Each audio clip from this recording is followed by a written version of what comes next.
अस्सलाम वालेकुम स्टूडेंट्स।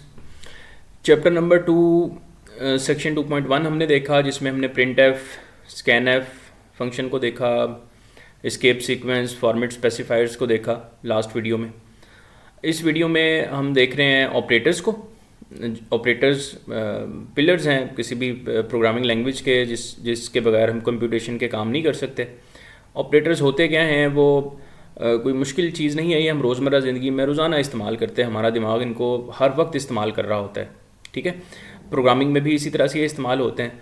अब ये 4 किस्म के ऑपरेटर्स यहाँ लिखे हुए हैं। असाइनमेंट ऑपरेटर में तो एक ही चीज़ होती है जिसको कहा जाता है इक्वल। इसका काम क्या होता है कि वेरिएबल की वैल्यू को वेरिएबल में स्टोर करवाना। जिस तरह मैंने पिछली वीडियो में भी एक एग्जाम्पल से समझाया था कि x = 5 अगर लिख दें तो ये इक्वल का जो साइन है, ये 5 जो वैल्यू है, ये इसको x में असाइन कर देता है। असाइनमेंट इसीलिए कहा जाता है इसको कि असाइन कर देता है। फिर अरिथमेटिक ऑपरेटर हैं, इसमें बुनियादी हिसाब किताब के जो ऑपरेटर्स होते हैं, जो ऑपरेशंस हम करते हैं, प्लस, माइनस, मल्टीप्लिकेशन, डिवीजन, और एक और ऑपरेटर का जिक्र है यहाँ पे, दैट इज़ रिमाइंडर ऑपरेटर। हमने लास्ट वीडियो में इसको डिस्कस किया था, जिसमें हम ओवरव्यू देख रहे थे। आज इसकी प्रैक्टिस भी करेंगे।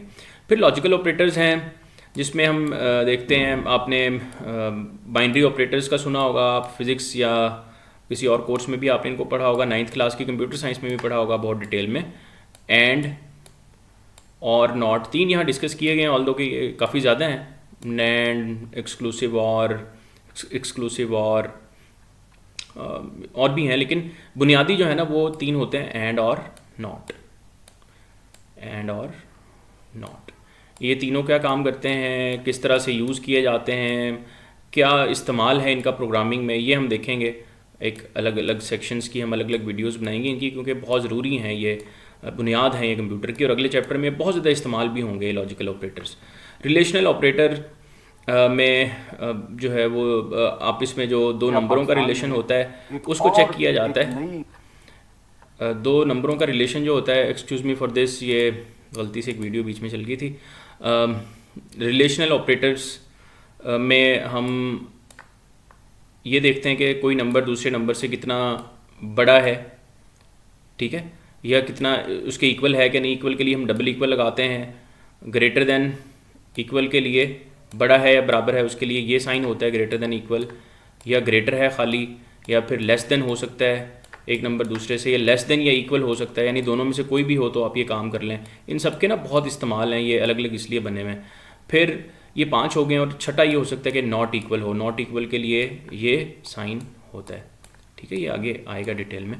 तो ये ऑपरेटर्स हैं, हमने ओवरव्यू देख लिया इनका, इनमें से हर एक को अलग अलग इस्तेमाल भी करके देखते हैं। असाइनमेंट ऑपरेटर का काम क्या है, अब हम चले जाते हैं जनाब बुक पे। इसी तरह से यहाँ भी लिखा हुआ है, इंग्लिश में ही लिखे हुए हैं सारे, ठीक है। असाइनमेंट ऑपरेटर क्या होता है, जिस तरह हम कोई वेरिएबल लिखते हैं ना, जिस तरह मैं लिखूँ इंट i = 5, ठीक है।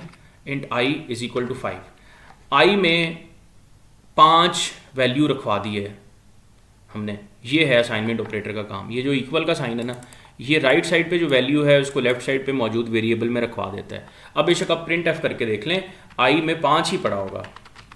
प्रिंट एफ, हम यहाँ अच्छा सा मैसेज प्रिंट करते हैं, जिसका हमने पहले बात की पिछली वीडियो में। The value of i is, और क्या लिखेंगे यहाँ पे, %d। अब डबल कोटेशन ऑलरेडी लगी हुई तो दोबारा से लगाने की ज़रूरत नहीं है, उसी के अंदर लिख दें। %d क्यों लिखा, बिल्कुल इसलिए लिखा क्योंकि ये इंटीजर टाइप का वेरिएबल था, ओके। और आगे वेरिएबल का नाम और आखिर में सेमीकोलन, ये ज़रूरी है। इसको चलाएं तो देखें, the message is the value of i is 5, ठीक है। तो यानी 5 i में रख दिया उसने जाके, ये मतलब था इसका। तो असाइनमेंट ऑपरेटर का ना बस यही काम है, इतना ही काम है इसका, ठीक है। फिर आगे है अरिथमेटिक ऑपरेटर्स। इनको हम सारे ऑपरेटर्स को ना अलग अलग वीडियोस में करते हैं ताकि ये हमें अच्छे तरीके से समझ आए। तो अगली वीडियो में हम देखेंगे अरिथमेटिक